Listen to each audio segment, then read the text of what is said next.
If you don't know his name by now, you surely know his voice. His iconic calls have become synonymous with Kraken hockey.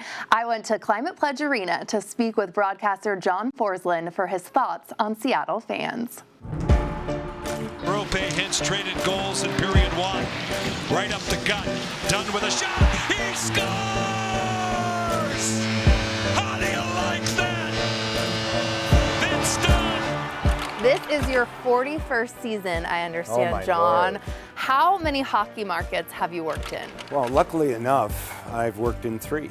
Springfield, Massachusetts, 1984 to 91. Hartford, Connecticut, 91 to 97. Raleigh, North Carolina, 97 to 20, in Seattle. Jeez, okay, and what can you tell us about Seattle fans? Because we've got to be your favorite, right? Our fans have a sense of community that's second to none, and I think I'm preaching to the choir because I think the sports fans in Seattle know that. In terms of the Kraken, the way people have latched onto it, and what I like about it is there are people who are aware of hockey who have a preconceived knowledge of the game and enjoy it, and they love coming to games, but there are people who are brand new. And those people become, at times, the most ardent fans. They get a passion about the sport. To me, it's the best spectator sport there is, you know, in the arena. There's nothing like seeing a hockey game live.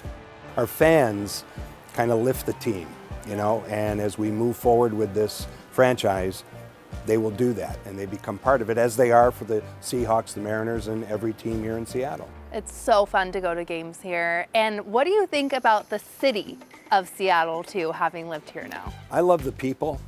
I love the openness of the people. There's a feeling here of compassion, of inclusion. A lot of the things that I think the Kraken stand for are emblematic in the community. And because of that, my family enjoys coming here and staying here during the season. I really enjoy it. The people have been great to me. I don't take that for granted. I appreciate it. This has been the best stop in my career. Gosh, that is so amazing, and that means so much from a local like me, because we hear sometimes with the Seattle freeze, and so I'm glad that you've been loving the people. The only freeze is on the ice. Exactly. That's it. I haven't experienced That's why I'm wearing my coat. I've heard about Seattle freeze, Yeah. but we haven't experienced it, no. Okay, well, I like hearing that. And you are essentially the voice of the Kraken. What is it like to do this job and make those iconic calls game after game? Here comes Mahura. He's in. He scores! Hey, hey! What do you say? Josh Mahura, his first goal as a Seattle Kraken, wins it in overtime. Well, the calls are great. The calls are organic. They come from the heart, and they just happen like the game does. But most importantly, our job is to navigate the fans through a training camp at the very end of the season, which we hope someday ends with a Stanley Cup. Please. Sometimes, you know, it doesn't, and there are reasons for it, and our mission is to tell those stories of why, but also build our players up in an area where the fans can relate to them. The rebound in front, blocked, it goes high. That's all. That's Kraken hockey, baby. What a win tonight in Las Vegas. That's Kraken hockey, baby, has become a fan favorite. What is it like seeing fans use this term now? Well, it's funny where that originated, right? So that's hockey, baby, I've always had, right? So I've used that, most importantly, on a play that delights me. Back for Marchman in tight, across the goal, they score! That's hockey, baby! It's Yanni Newman! But when I took the job, I started using the hashtag, that's Kraken hockey, baby, on all my posts on social media. And then once we launched and we had a game, I said, you know what, I'm going to tag a win with that. And I did, and it kind of took off, and I think people enjoy it. I'm glad they do. Beniers, with a game on his stick, walks in. He scores! That's Kraken hockey, baby! It stands for, yes, the 2 points on a given night and hopefully a championship, but it also stands for what the Kraken believe in within the community. That's also Kraken hockey. Now Beniers with McMahon and Everly. Beniers draws it. Everly gets it. In front. They score! That's hockey, baby! It's organic. These catchphrases, you They don't all just are, sit at except night. one. Okay, what's one that's So the hey, hey, what do you say, which I put on a goal that, to me, puts the game away, is for my dad. They score! Hey, hey! What do you say? Jordan Everly!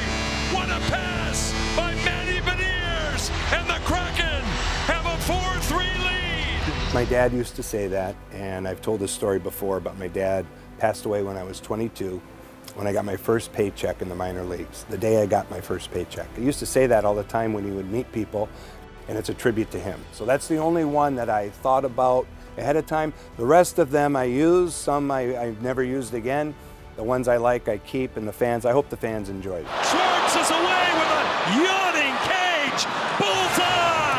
You're so beloved by Kraken fans. I hope you know that. For now, I hope. Can you tell us a story that comes to mind of a fan or fans that have approached you and just been really excited? Well, I'm overwhelmed with the degree they've gone to, many of them. We see them on the road a lot, you know, and it's not cliche. It really, I know the players appreciate it, but for someone in my job, when someone comes up to me and tells me how much they enjoy the broadcast or what we do. To the slot, Montour off a stick and forked wide. On the follow-up, they score from an impossible angle. When I was away from a team for just a short period of time, I missed the connection with the fans. And as a team broadcaster, that's really unique, and it's something that you have to cherish in your heart. And I really do, because I hope I'm the conduit to who they are and what they want to see every night. And we try to make it fun. Yeah. We try to entertain. You know, we can't get bogged down by something we can't control. We can control the telecast and where it goes and how we behave, and sometimes we behave like little children, which is okay. Some of your best stuff is when you don't know what you're going to say, so let's go. Wait, does that make sense? I think so, yeah. That might be the funniest thing you've ever said to me. Are you done? What do you want people to know about a live hockey game? Because it is so special and so different if you haven't experienced this. Yeah, so you have to experience it. So if you come in the arena, if you come with someone who knows the game a little bit, it'll help. But even if they don't, you just get in the atmosphere and you'll watch this game that looks like it's totally a random sport, and they drop this little black disc and they chase it all over the ice and they go 100 miles an hour. But it's a game with no out of bounds. It's a game with free substitution. It's a game that can change on a dime. It's a game that one player can completely control the goaltender. If the goalie is exceptionally on his game or her game, then the game's over. You know, no matter how well the other team plays. You can't say that for every sport. And those momentum shifts within a hockey game that are second to none. And when we get to the Stanley Cup playoffs, you know, if you go all the way, it's a 2-month journey. Wow. Every other day, where the fans are just completely exhausted with emotion by the time it's over. And hopefully they're so excited with a championship that's an unbelievable experience for them and the city. But I think that's the key, is the energy that hockey brings. And realizes these are very special athletes, because again, they have a lot of the same skills and athleticism that you see attached to other players in other sports, but they're doing it on tiny blades of steel. What is your favorite part of your job? Everything about it, and which includes preparing to do the games. So I spend a lot of hours getting ready to do the game. There's 40 players in the game, and each one has a story. It's an overload of information, but I'm kind of very constructed with how I do it and what my game day routine is. And then the game starts, and the game is the easy part. The game really is. Once the puck goes down, it just happens. It's something I did as a little boy and dreamed of doing, and I just do the same thing now, only it's a little different. It sure is. It's on a big stage. One of my favorite questions to ask someone that's so passionate about their career, like I can tell you are, is what 12-year-old little John would think about the person you are today and the career that you have. Well, he'd be happy, I hope. I mean, so I was, 8 years old when I decided that maybe I'd like to pursue something like this. I played a lot of sports. I wasn't exposed to hockey. My family didn't really have the means for me to play the game at that stage of my, back in the early 70s where I grew up. But I always had an idea in the back of my mind that maybe I could call a hockey game someday. So I started, thanks to my mom, I started a hobby, and I did every game with my dad as my analyst off the television set. And his buddies would come over, and the Boston Bruins would be on, and I'd call the game. So, and I prepared, and I did, and it helped me in school.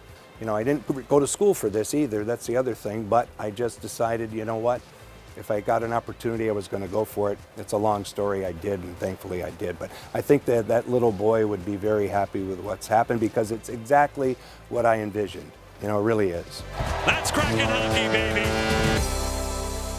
Thank you for being here today, and thank you for spending time with us on this special Kraken Takeover episode. For more New Day fun, subscribe on YouTube and be sure to download King 5 Plus free. Don't forget to enjoy your New Day and go Kraken!